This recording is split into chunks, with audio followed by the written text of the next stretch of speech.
এই উপলক্ষে এদিন বিদ্যালয় প্রাঙ্গণে এক অনুষ্ঠান আয়োজন করা হয়। অনুষ্ঠানে উপস্থিত ছিলেন গাজলের বিধায়ক চিন্ময় দেব বর্মন, গাজলের বিডিও সুমন ঘোষ সহ গাজল প্রাথমিক বালিকা বিদ্যালয় এবং গাজল শ্যামসুখী উচ্চ বালিকা বিদ্যালয়ের শিক্ষক শিক্ষিকারা।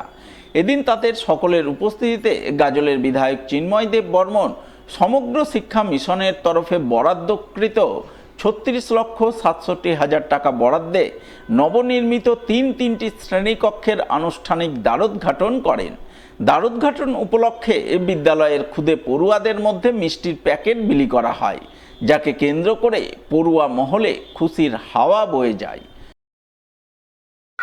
নমস্কার, আপনাদের মধ্য দিয়ে আজকে আর হচ্ছে চিকিৎসক দিবস। এই চিকিৎসক দিবসের অনেক অনেক শুভেচ্ছা এবং অভিনন্দন জানাই সমস্ত আর হচ্ছে পশ্চিমবঙ্গবাসীকে। আমরা আজকে গাজল যে শ্যামসুখী বালিকা শিক্ষানিকেতন প্রাইমারি স্কুল, সেই প্রাইমারি স্কুলের নতুন ভবন বা নতুন ক্লাসরুমগুলো উদ্বোধন করলাম।